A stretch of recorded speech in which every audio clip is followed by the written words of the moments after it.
یہ الگ داستان ہے جو کسی دوسرے سلسلے میں سنائی جائے گی۔ سلیمان نے تمام امیر تبدیل کر دیے ہیں۔ بلال بن حشام نے کہا مشرقی ملکوں کا امیر یزید بن مہلب کو بنا دیا ہے، تو شاید جتنا جانتا ہوگا کہ یزید بن مہلب کی تیرے خاندان کے ساتھ پرانی دشمنی ہے، حجاز کا تو وہ جانی دشمن تھا۔ یزید بن مہلب نے ایک خارجی سہیل بن عبد الرحمن کو خراج کے محکمے کا حاکم مقرر کر دیا ہے، یہ تمہارے خاندان کا دوسرا دشمن ہے۔ ان دونوں نے میری موجودگی میں اعلانیہ کہا ہے کہ ہم بنو ثقیف کو خاک میں ملا دیں گے۔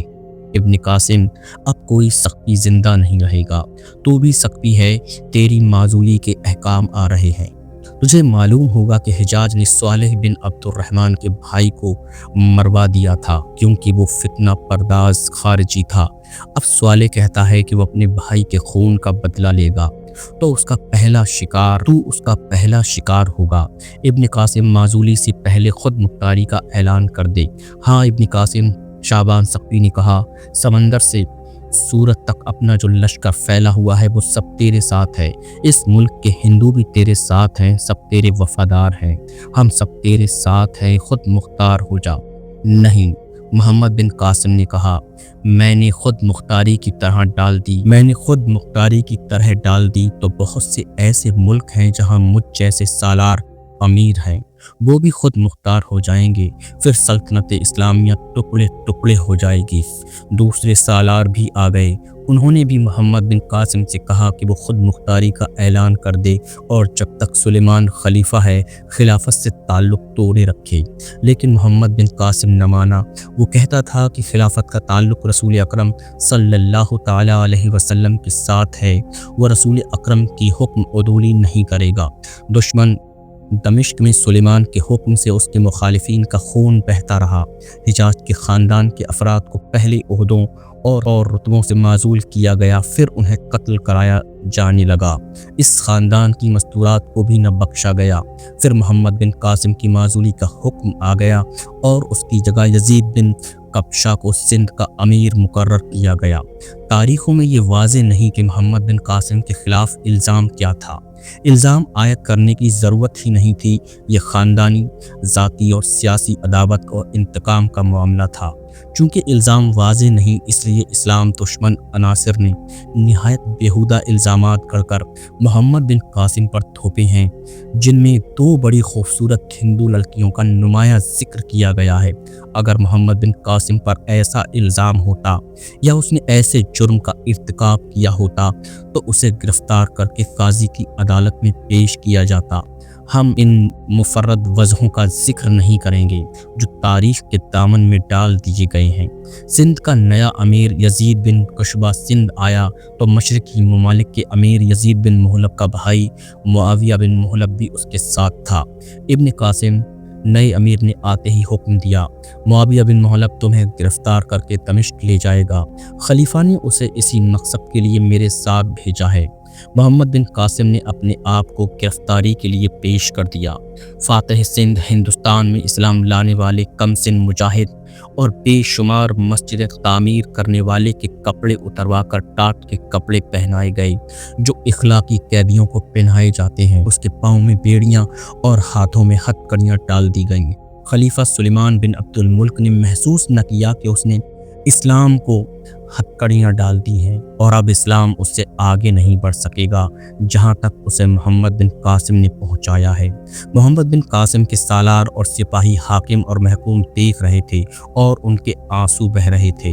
محمد بن قاسم نے سب پر نگاہ ڈالی اور بلند آواز سے عربی کا ایک شعر کہا، انہوں نے مجھے ضائع کر دیا ہے، اور کیسے جوان کو ضائع کیا ہے جو مرد میدان تھا، سرحدوں کا محافظ تھا۔ محمد بن قاسم کو عراق لے گئے۔ خلیفہ سلیمان بن عبد الملک اس کے سامنے نہ آیا۔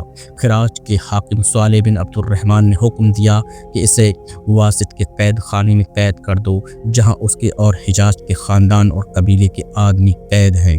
قید خانے کے دروازے میں کھڑے ہو کر محمد بن قاسم نے کہا، تم نے مجھے واسط میں قید کر دیا اور زنجیر ڈال کر مجھے بیکار کر دیا تو کیا ہوا؟ مجھ سے یہ اعزاز تو نہیں چھین سکو گے کہ وہ میں ہی ہوں جس نے شہ سواروں کے دلوں پر دہشت طاری کی اور دشمنوں کو قتل کیا ہے۔ محمد بن قاسم کے آخری الفاظ یہ تھے: اے زمانے تجھ پر افسوس ہے، تو شریفوں کے لیے خائن ہے۔ قید خانے میں محمد بن قاسم کو اذیتیں دی جانے لگیں اور وہ برداشت کرتا رہا۔ قبیلہ ارق کے ایک آدمی کو محمد بن قاسم پر نگرانی کے لیے مقرر کیا گیا تھا، جو اسے ہر وقت کسی نہ کسی اذیت میں مبتلا رکھتا تھا۔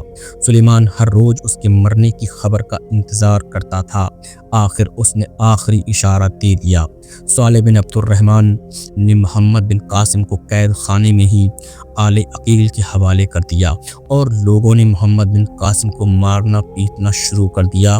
وہ تو اب زندہ لاش بن چکا تھا۔ ایک روز آل عقیل نے اسے اس قدر زود و کوب کیا کہ سندھ کے نامی گرامی جنگجوؤں پر ہیبت طاری کر دینے والا عظیم فاتح انتقال کر گیا۔ اس وقت اس کی عمر 22 سال تھی۔ دین کے دشمنوں سے ہتھیار ڈلوانے والا اپنوں کے ہاتھوں ختم ہو گیا۔ محمد بن قاسم کی لاش دیکھ کر ایک شاعر حمزہ بن بیض حنفی نے شعر کہے: یہ تو مروت دل کی مضبوطی اور فیاضی کا پیکر تھا، جس نے 17 سال کی عمر میں لشکروں کی قیادت کی، یہ تو پیدائشی قائد تھا۔ ایک اور شاعر نے کہا: اس نے 17 سال کی عمر میں مردان کارزار کی سرداری کی، اس کی عمر کے لڑکے ابھی گلیوں میں کھیل رہے تھے۔ ایک ستارہ چمکا اور ٹوٹ گیا۔ یہاں سے اقتدار کی سیاست چلی۔ اقتدار جس کے ہاتھ آیا اس نے مخالفین کو قتل، گرفتار اور ذلیل و خوار کیا۔ یہ سیاست آج تک چل رہی ہے اور اسلام کا ستارہ مصنوعی ستارہ بن کر خلا میں بھٹک رہا ہے۔